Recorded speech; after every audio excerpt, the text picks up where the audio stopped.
ドバルダン、こんにちは。クロアチア旅ソムリエのサチです。今回はコロナ禍のオフシーズン、前日割引で激安だったドゥブロブニク旧市街のキッチン付き絶景宿、スカリーニパレスに泊まった時の様子をご紹介します。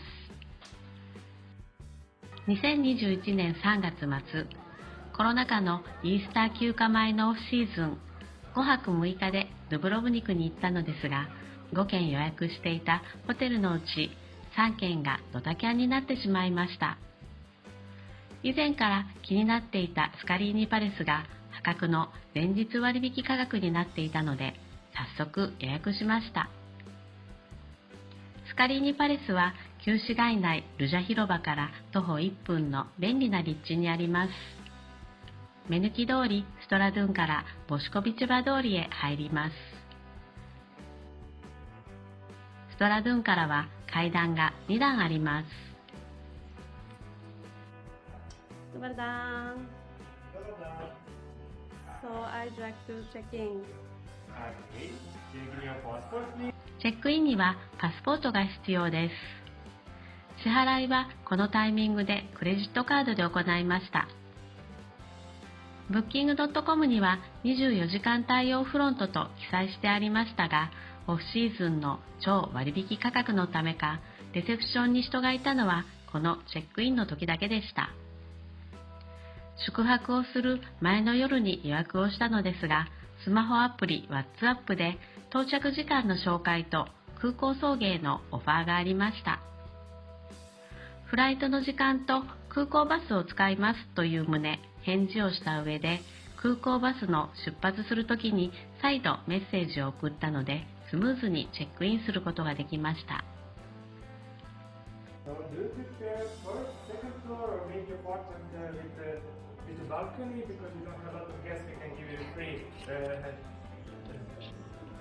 スカリーニパレスの公式サイトにはブティックホテルと記載してあるのですが、Booking.com で条件をホテルに絞って検索をすると表示されないので、正式には民泊扱いなのかなと思いました。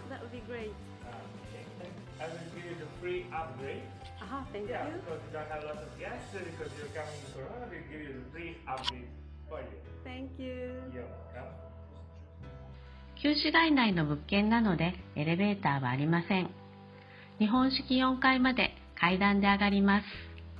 観光シーズン中でないとチェックアウトの時は荷物を運んでもらえないのかなと思いました。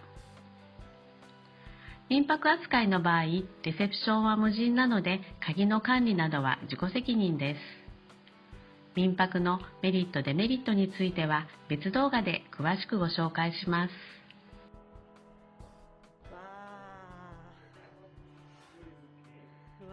Beautiful.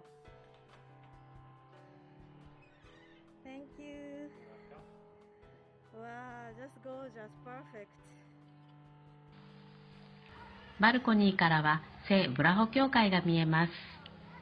サッカーをする子供たちの声が聞こえます。時計台も見え、空とオレンジ屋根の風景をいつまでも見ていたくなりました。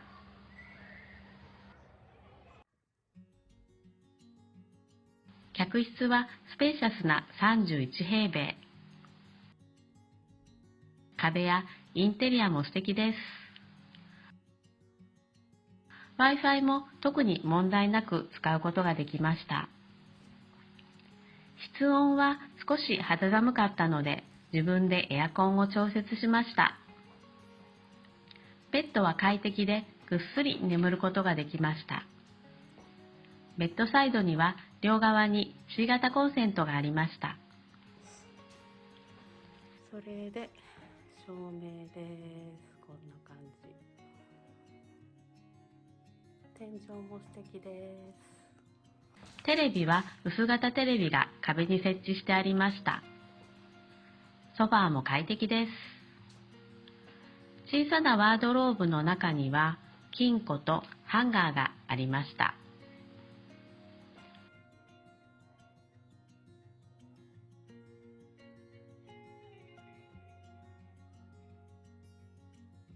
ワードローブの横にはテーブルがあって、観光シーズンにはこちらに置いてある椅子と一緒にバルコニーに出して朝食をお部屋でサーブしてくれるようです。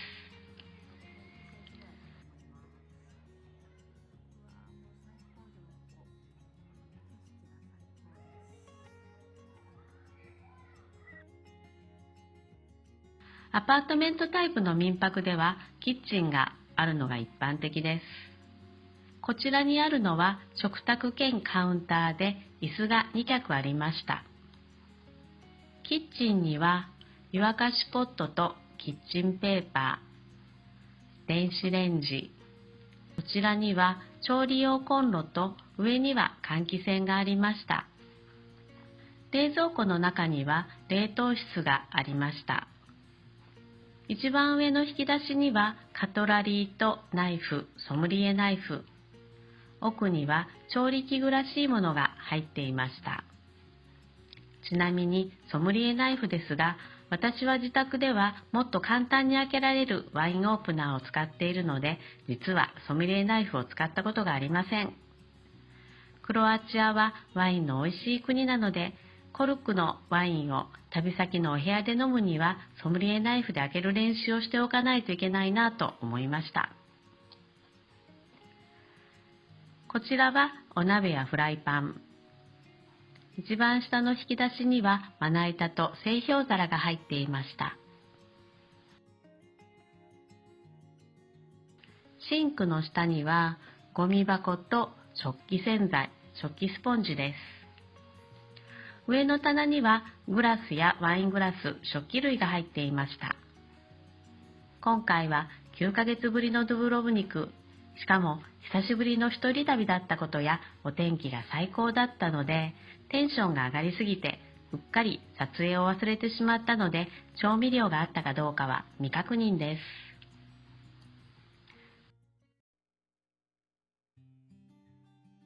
続いて浴室です。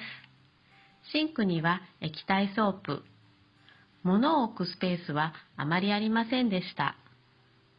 鏡は結構高い位置にありました。クロアチアではよくあることなのですが、身長が153センチの私は目から上しか映りませんでした。ただ、スカリーニパレスにはワードローブの横に全身映る鏡があったので、特に問題はありませんでした。お手洗いは清潔です。シャワーヘッドは可動式。備え付きのシャワージェルのほかはアメニティはありませんでしたが、水圧はたっぷりで満足できました。タオルも清潔で柔らかです。ヘアドライヤーは1200ワットのものが置いてありました。実は民泊で日本人旅行者の方が一番苦戦するのが鍵の扱いです。日本の場合とシステムが違ったり、ちょっとした癖があったり、ごくごく稀ですが特殊な操作をするところもあるので、ちょっとしたコツを知っておくと安心です。クロアチアの民泊の鍵のコツその1、ギザギザは下向きに入れることが多いです。クロアチアの民泊の鍵のコツその2、鍵は回した方に閉まります。例えばこちらのケースのように鍵が扉に向かって右側についているときは右に回すと閉まります。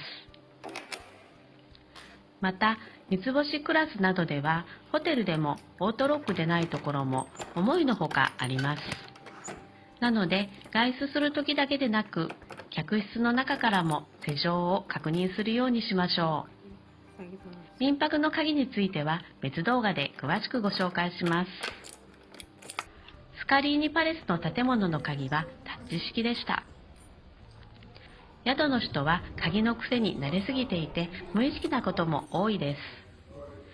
鍵の開け閉めに関してはチェックインの時に必ず自分の手で試してみて、人に聞けるうちに練習しておくのがおすすめです。コロナ禍でレストランもカフェもテイクアウトのみだったので、旧市街内にあるスーパーマーケットへ買い出しに行きました。この日はクロアチア旅ソムリエのパートナーのゆきこさんが夜合流して翌日の撮影の打ち合わせをすることになっていたのでお部屋飲みにしました。一泊だけだったので調理しなくてよいおつまみだけにしました。ワインオープナーがお部屋にあったかどうか確認することをすっかり忘れていたのでスクリューキャップのワインを選びました。今回買ったのはクロアチア土着品種ポシップ種の白ワイン。スクリューキャップという制約があったので残念ながら高価なものが買えず、お値段まさかの30クーナ500円。その代わりといってはなんですが、チーズはクロアチアで一番有名で高価なグリゴラ社のパグサンチーズ75クーナ約1300円。生ハムもスーパーだったのであまり良いものがなく、プロシュートは16クーナ約280円。ポテトチップスはサワークリームとオニオン風味7クーナ120円。ブリュスケッタ風スナックは5クーナ90円。締めて133クーナ約2300円でした。2004年からアドリア海沿岸地方に住んでいるゆきこさんによると、海辺では夏になるとスーパーでも物によって2割から5割値上がりをするそうです。キッチン付きのアパートメントだとナイフや食器があるので、お部屋飲みもなんとなく様になってくつろぐことができます。夕方にはお部屋からライトアップされた聖ブラホ教会が見えました。バルコニーから聞こえる子どもたちの遊び声に誘われてふらふら散歩に出かけました。聖ブラホ教会前では少年たちがサッカーをしています。こんな普段着姿のドゥブロブニクを楽しめるのもオフシーズンならでは。夏の賑やかなシーズンもいいですが、お天気に恵まれたこともあり、春のドゥブロブニクをのんびり満喫しました。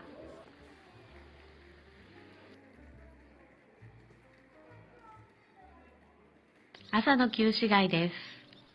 小鳥のさえずりやカモメの鳴き声が聞こえます。穏やかな朝を独り占めしてとても贅沢な気分でした。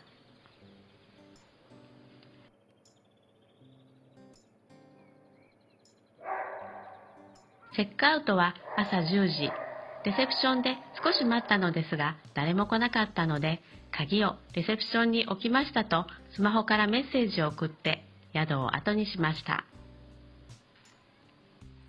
旧市街の絶景民泊スカリーニパレス、いかがでしたでしょうか。